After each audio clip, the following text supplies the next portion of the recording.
Beno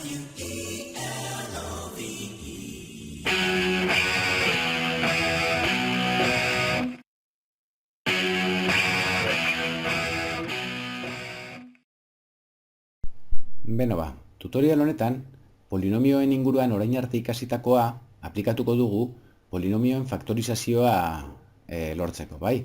Orduan, azalduko ditugu pausoz pauso ze gauza kontutan izan behar dituzuen. Lehenik eta behin, ikusi behar dugu faktore komuna atera daitekeen, ematen diguten polinomioan, demagun, ematen digutela honelako polinomio bat. Hemen, fijatzen bagara, batugai ezberdinetan, bai, bi hauetan, aman komunean x dago bietan, orduan, x bat gutxienez atera dezakegu. Eta gero ere, 3 eta 6 artean ere badaukate biderkagai komun bat, bai, 3 eta 6 daukate 3a alegia, bai.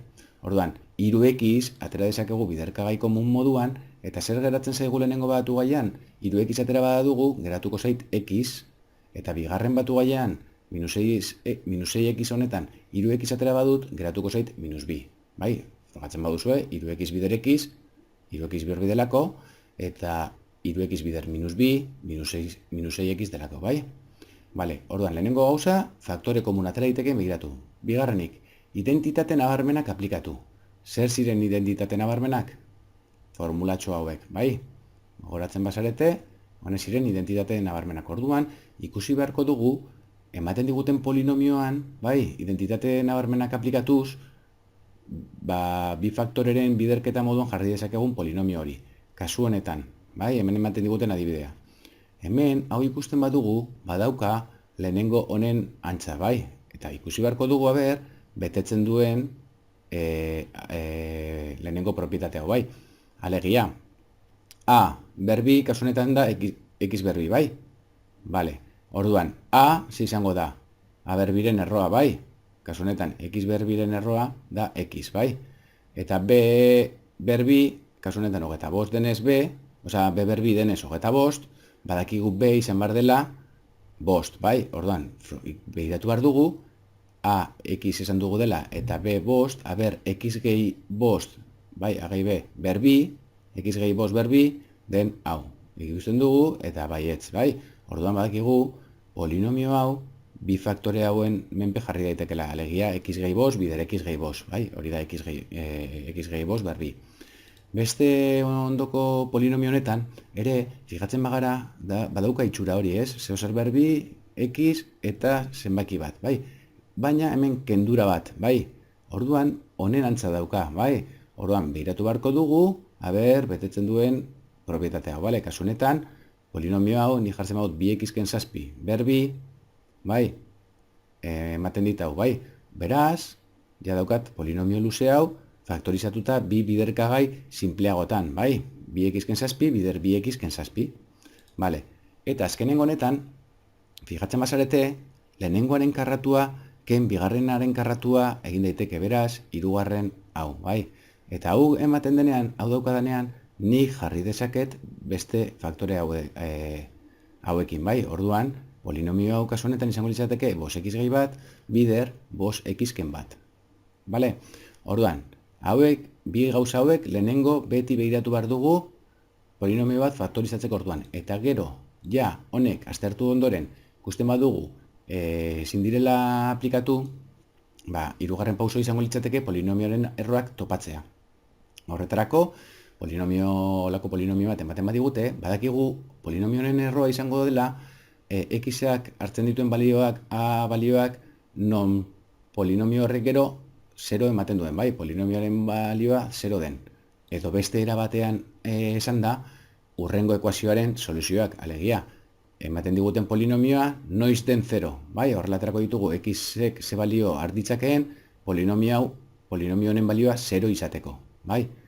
Bale, ekuazio hau askatzeako, badakigu Ruffiniren metodoa erabili dezakegula, ala, bigarren mailako polinomioen formula ere erabili dezakegu. Bigarren mailako polinomioa delako, noski. Bale, bigarren mailako polinomioetan ere formula erabili dezakegu. Gogoratzen alzarete zein den formula? Bueno, kasu honetan, formula erabiliko dut, bale? Eta formula hau zen, bai? Minus b, gehiken, b karratu, ken lau az, gogoratzen zarete? Bale, formula hau aplikatzea besterik ez litzateke egin behar, eta balioak ordezkatuta gero, hau baldin bada honen koefiziente A, honen koefizientea B, eta gai askea C, bai?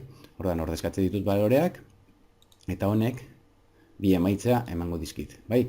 Lehenengo emaitza baten, lau biren zati, bi erro bat topatuko dugu, bale? Orduan, bi izango da polinomio horren erroa, bai? Alegia, ekuazio hau 0 egiten duten xen balioak, bai? Eta beste erroa emate dit -3, bai? Orduan, honek erroak badira, hemendik deduzitu ditzazket polinomio horren faktoreak, ze badakit, bi erro hau, bai, hemendik deduzitu dezake dela, beste hemen goian ikusi dezakezuen faktore hori, xken erroa hori da faktore bat. Beste erro honetatik deduzituko dut bigarren faktorea, xken -3 alegia, eta xken -3 da x gehi 3. Eta beti, bigarren mailako ekuazioetan, beste faktore bat jarri behar da, eta ez aigu astu behar. Kasu honetan da, bigarren mailako monomioaren koefizientea. Kasu honetan, hemen goien agertzen den koefizientea. Kasu honetan, x berbirize koefiziente dago biderkatzen bat, bai? Orduan jarri beharko genuke, hemen, bider bat, bai? Baina bider bat, ez denez jartzen, nire faktoreak orduan izango lirateke xken bi, bider x gehi 3. Beno, beste adibide bat ikusiko dugu, bale? Pizkatxo bat hau barneratzeko. Demagun ematen digutela beste polinomio hau, bai? Eta egiten duguna da, bere erroak topatzeko, bai? Polinomio hori 0rekin berdindu, bai? Horrela aterako ditugu polinomio horren erroak, bale? Hori bigarren mailako polinomio bat denez ere, aplikatu dezaket, nire formulatxoa bigarren mailako erroak ateratzeko, ekuazio hauek askatzeko formulatxoa, bai? Orduan, baloreak ordezkatuta, hemendik, ateratzen ditut, bi erro. Lehenengo bat, izango da, bi, bale? Eta beste erroak ematen dit, -erena, bai? Beraz, bi hau, erro hau, ikusita, badakit faktore bat izango dela xken erro hori, xken bi alegia. Eta beste erro hau ikusita, badakit beste faktorea izango dela xken -erena, kasu honetan x gehi erena, bai?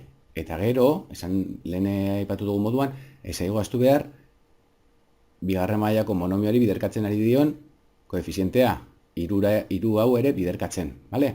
Hau izango litzateke emaitza, baina txukunago eta simpleago utzi daiteke konturatzen bagara hemen, bi hauen artean, bai hemen, egin daiteke dela biderketa 3 bider barruko guztia, bai 3 bider x, 3x eta 3 bider erena dela 3 zati 3 bat, dudan geratzen zait 3x gehi bat, bale? Eta ja, izendatzaietik zenbakiak kentzen ditut biderketa hori egiten badut, bai? Geratuko litzateke faktore hau, bider, lehengo faktorea, bider 3x gehi bat, bale? Hori eki behar duzue kontutan, bai? Lehenengo faktore komuna atera baiteke atera, gero identitate nabarmenak behiratu aplikatu daitezkeen, eta ja, azkenengo pausua erroak topatzea, bai? Eta erroetatik faktoreak ondorioztatzen ditugunez, badaukagu polinomioa faktorizatuta. Hoxe izan da guztia. Klasean, praktikan jarriko ditugu bideo honetan ikasitakoak.